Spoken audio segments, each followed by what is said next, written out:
Yes, good morning, Dickie. Well, every time I have a chat to you, something extreme is going to occur. And this is our first major heat wave of the season because last time I was speaking to you, I was talking about the big wet, of course, the La Nina. And I spoke about how when the La Nina begins to break down, that it's likely that we're going to have an event like this. So we've had big blue skies, a massive big blue pocket that has been sitting over central Australia during this time of the year with the sun beating down. It only takes a number of days for a hot pool to begin to grow. We've had no cloud over central Australia because across the northern tropics it's been very, very active with a bunch of monsoon lows. But that pocket of hot air is dominating South Australia, causing the warnings to be issued there. And now it's going to slide into the southeast, and the core of that hot pool is going to move across southern New South Wales, the Riverina and northern Victoria as we move across the weekend. And we're going to see temperatures reach extreme levels. It'll actually be the hottest place on the planet because the Northern Hemisphere has, of course, its winter time right now. And it's a slow-moving system, and that's why we're seeing really excessive heat linger over places like Western Sydney or pretty much all of New South Wales, the capital, I'm going to get cooked. Tassie feeling the heat. And, of course, it all begins today in South Australia where that hot pocket is centred. Yeah. Meantime, things are a little different in WA. A cyclone is threatening.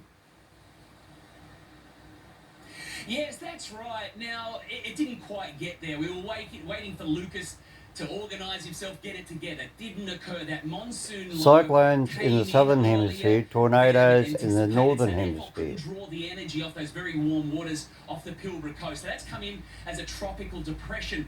Now that will make its way across central Australia. Cyclones during this time of the year play a major part in our weather because they do two things. They can create this heat wave that we're going to experience because it draws all of the energy in towards them. That is the cloud, the moisture content, and creates those hot pools that I was talking about. But they also do the opposite.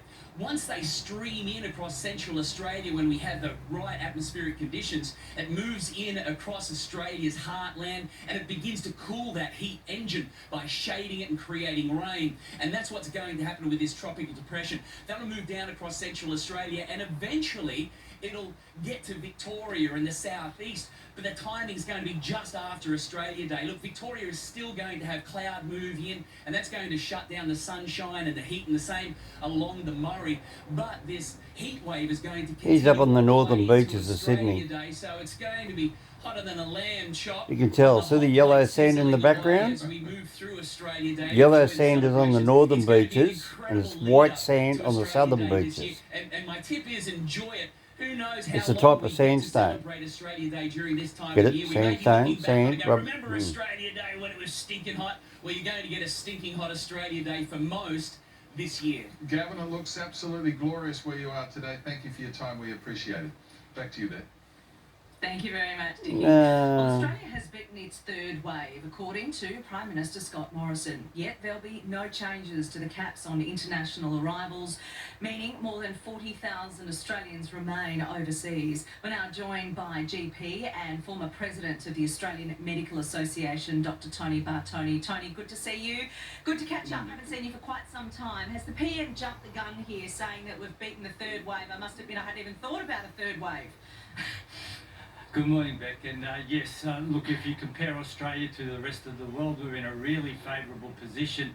And Australians would be optimistic and hopeful that indeed we are in that position. But really, when you see what's happening around the world, the really high numbers of cases every day reported and fatalities as a consequence of those large number of cases, it really, and the quarantine system that's still under, has worked enormously better than it has in the past, and has obviously improved significantly, but it's still shown that, as we saw in Sydney last month, and indeed also in other parts of the country, it isn't 100% foolproof. We've still got to not let our guard down and practice all those measures and wait for that vaccine to be rolled out effectively, both not only here in Australia but around the world, to reduce the enormous number of cases worldwide, which is obviously, until we get all our Australians back into the country, until we open up international borders, only then can we really say we've beaten the third wave. So, Tony, 91% of all cases reported in Australia over the past 7 days have been overseas arrivals. So, can we increase the cap safely? Should we or shouldn't we? Look, obviously this occupied an See, we are taking people in, but there's a limit to how many people go to whatever state, because each state's got to pay for the hotel quarantine. Now, as we've seen last month alone, we've seen that it can get out through quarantine. There have been a number of inquiries. There's the Holton report, the Coombs inquiry here in Coates inquiry here in Melbourne, and clearly there have been enormous improvements in that system. But it still is, with also the rate of increasing number of mutant strains overseas, really a sense of we need to be very, very clear, look at the data and look at the evidence of how we're dealing with those cases as they come in, and clearly more and more of those different strains of COVID are occupying the number of international quarantine arrivals into Australia, and so we really need to be very cautious and treat carefully, but of course we do need to balance the the fact that we still have nearly 40,000 Australians overseas waiting to return home. That's what I don't get. How come I've got 40,000 Australians overseas trying to get home, and yet we're letting other people from other countries come over here for whatever? That's crazy. Look, They've been trying to get home for 12 months. Made mention of this and was obviously having phone calls with European leaders to see how the supply issues were progressing in those countries. We've seen the reports. Some countries are significantly being under-delivered in their quantities that they were expecting, and there've been supply issues and the Pfizer team are ramping up their production. But this just demonstrates that we're part of a global market. This is the hottest property, you might say, and everybody wants some of it, and of course there was always going to be pressures on supply, which is one of the reasons whereby we had the arrangement with AstraZeneca and also have the capacity to produce it on our own soil. That was to give us an advantage into the approaching winter as we start our mass immunisation project ourselves. Tony, I want to get your thoughts on this. When we've got all of our vulnerable vaccinated in Australia, will we change our attitude towards how many cases of COVID-19 is acceptable in this country, rather than going for, let's just say the dirty word, elimination, which we seem to be going for at the moment, even though no one will really admit it? When the vulnerable and those most likely to die of COVID-19 are vaccinated, will there be a number that we're sort of happy with? Do you know where I'm going with this? Will our attitudes relax a little bit towards COVID-19?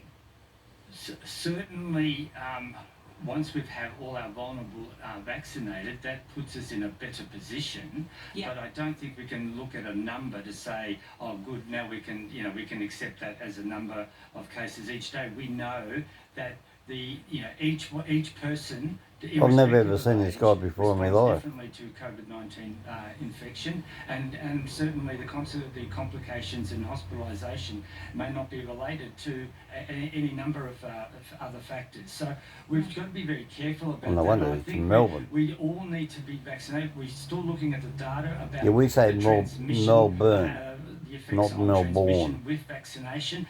Hopefully, and early data does suggest that is part of the efficacy of the vaccine. But still, we need to be sure that we are reducing both the cases and the load in the community to give us the confidence that we can return to some sort of normality in the future. But that is a significantly long way off still until we've got all of Australia vaccinated.